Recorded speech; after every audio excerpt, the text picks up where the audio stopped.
प्यारे बच्चों, आज हम स्पंजों में नाल तंत्र के बारे में बात करते हैं। स्पंजों में नाल तंत्र 3 प्रकार का होता है।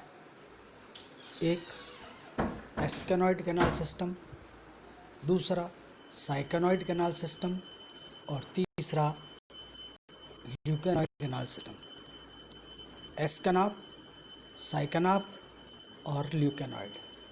एक अन्य तीसरे प्रकार का कैनाल सिस्टम होता है जो भ्रूणीय स्पंजों में पाया जाता है, उसको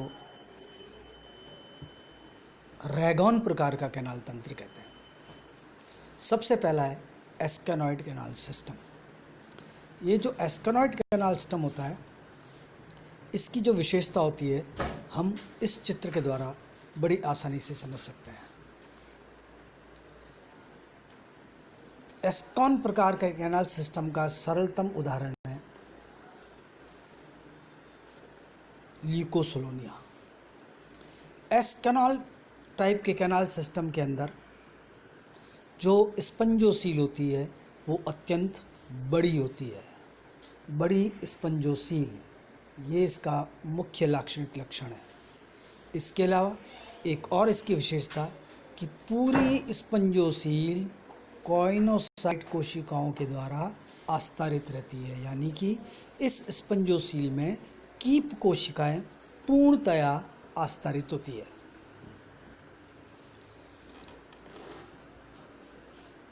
पूर्णतया कीप कोशिकाएं आस्तारित होने के कारण ये बड़ी होती है और ऑस्कुलम के द्वारा चला जाता है।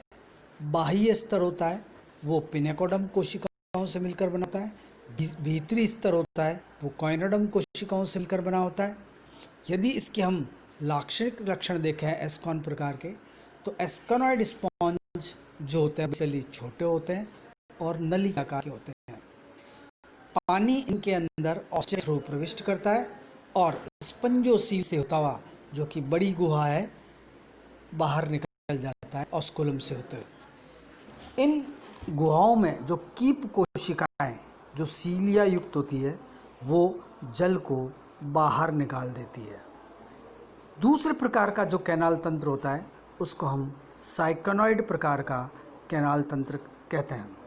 साइकेनॉइड प्रकार का कैनाल तंत्र हेक्सेक्टिनिडा क्लास के जंतुओं में पाए जाते हैं। ये भी ट्यूब प्रकार के स्पंज होते हैं। एस्केनॉइड प्रकार के स्पंजों में जहाँ की सरल कॉइनोडर्म कॉइनोसाइट्स बनाती है, वहीं साइकेनॉइड प्रकार के कैनाल सिस्टम में एक नई छोटी ट्यूब बन जाती है जिसे रेडियल कैनाल कहते हैं, अर्थात अरीय नाल। इन अरीय नालों के अंदर कशाभित कोशिकाएं होती हैं।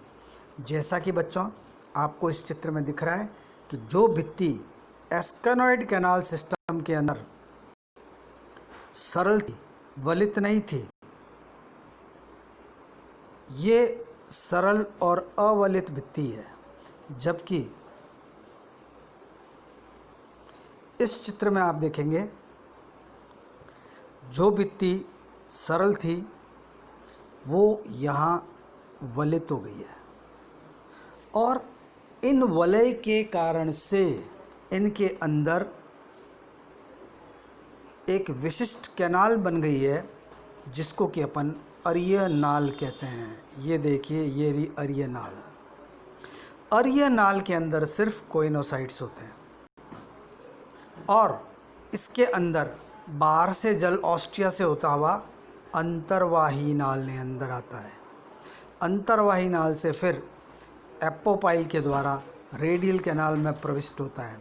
फिर रेडियल कैनाल से होता हुआ एस्केनॉइड स्पंजों की तुलना में छोटी और संघी स्पंजोसील में पानी जाता है और फिर इस स्पंजोसील से पानी बाहर की तरफ निकलता है। यानी कि इस स्पंज के अंदर रेडियल कैनाल और इनकरंट कैनाल का बनना विशिष्ट लक्षण है।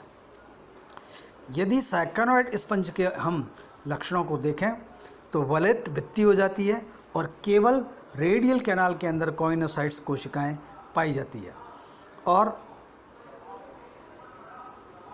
ये जो रेडियल कैनाल्स होते हैं वो कॉइनोसाइट से आस्तरित होते हैं, जबकि पूरी स्पंजोसील नहीं पाई जाती है आस्तरित कीप कोशिकाओं से। तीसरे प्रकार का जो कैनाल सिस्टम होता है वो ल्यूकोनॉइड प्रकार का कैनाल सिस्टम कहलाता है। ल्यूकोनॉइड प्रकार का कैनाल सिस्टम स्पंजों के अंदर उच्चतम स्तर का होता है। इनकी जो विशिष्टता होती है कि इनके अंदर छोटे छोटे कशाभित कक्षों का निर्माण हो जाता है और केवल इन्हीं कशाभित कक्षों के अंदर कीप कोशिकाएं पाई जाती है जिनके मूवमेंट से जल प्रवाह होता है। ल्यूकोनाइड कैनाल प्रकार सिस्टम कुछ हेक्टेक्टिनिडा क्लास के जंतुओं में और अधिकांश डेमोस्पंजिया क्लास के जंतुओं में पाया जाता है। ल्यूकोनाइड प्रकार के स्पंज के चित्र यदि हम देखें तो ल्यूकोनाइड प्रकार का कैनाल सिस्टम इस प्रकार से हो जाता है। स्पंजिला में ये पाया जाता है। इसमें छोटे छोटे फ्लैजेलेटेड चैम्बर बन जाते हैं। ये जो फ्लैजेलेटेड चैम्बर होते हैं, ये देखो डर्मल ऑस्टिया जो भित्ति पर होता है, इनसे पानी अंदर आता है।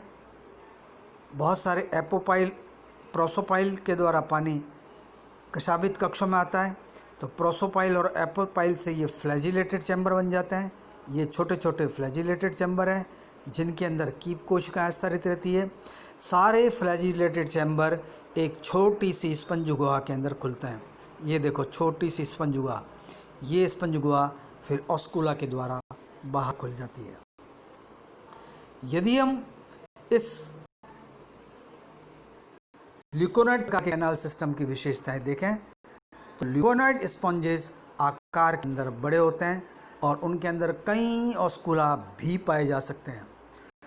जलधारा ऑस्टिया के द्वारा इनके अंदर आती है और इन करंट कैनाल्स से होती हुई फ्लैजिलेटेड चैम्बर, जिनको हम कशाभित कक्ष कहते हैं, केवल उनके अंदर ही कीप कोशिकाएं होती है, उनमें प्रविष्ट करते हैं।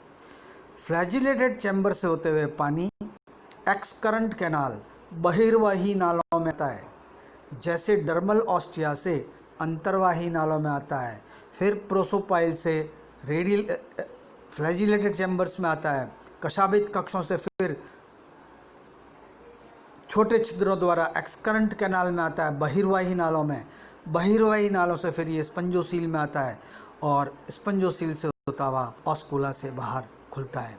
ल्यूकोनाइड प्रकार का कैनाल तंत्र सबसे उन्नत प्रकार का कैनाल तंत्र होता है और इसके अंदर फ्लैजिलेटेड चैम्बर्स में पाई जाने वाली कीप कोशिकाओं का आकार अत्यंत छोटा हो जाता है। संख्या में ये अधिक होती है, इसलिए इनके द्वारा जो जल धारा होती है वो अधिक मात्रा के अंदर एक्सपेल की जाती है। इन नाल तंत्रों में जल प्रवाह के कारण से स्पंजों में जल प्रवाह बना रहता है। जल प्रवाह से स्पंज श्वसन करते हैं। इसी के साथ उत्सर्जी पदार्थ बाहर निकाले जाते हैं। गैसों का भी आदान प्रदान होता है। जल धारा के साथ में भोजन के पार्टिकल इनकी भित्ति में पाई जाने वाली अमीबोसाइट्स द्वारा भक्षित कर लिए जाते हैं। इस प्रकार नाल तंत्र स्पंजों के अंदर सारी कार्य की क्रियाओं के लिए आधार होता है। यदि हम किसी स्पंज के छिद्र बंद कर दें तो स्पंज की मृत्यु तक हो सकती है। इस प्रकार नाल तंत्र एस्केनॉइड, साइकेनॉइड और ल्यूकोनॉइड 3 प्रकार का होता है। एस्केनॉइड के अंदर स्पंजोसील बड़े आकार की, साइकोनॉइड में स्पंजोसील अपेक्षाकृत कम, देह भित्ति में वलन और अरीय नालों का बन जाना, जबकि ल्यूकोनॉइड प्रकार के कैनाल तंत्र के अंदर कशाभित कक्षों का बन जाना, देह भित्ति अत्यंत वलित हो जाना, उसको हम कॉर्टेक्स कहते हैं, और छोटे छोटे कशाभित कक्षों का बन जाना, स्पंजोसील अत्यंत हासित हो जाती है। इस प्रकार कैनाल तंत्र कार्य की क्रियाओं का आधार बनते हैं। एस्केनॉइड, साइकेनॉइड और ल्यूकोनॉइड कैनाल तंत्र के बाद हम अगले चैप्टर के अंदर सिलेंटेटा का वर्गीकरण और उसकी क्लासों के लक्षण लेंगे।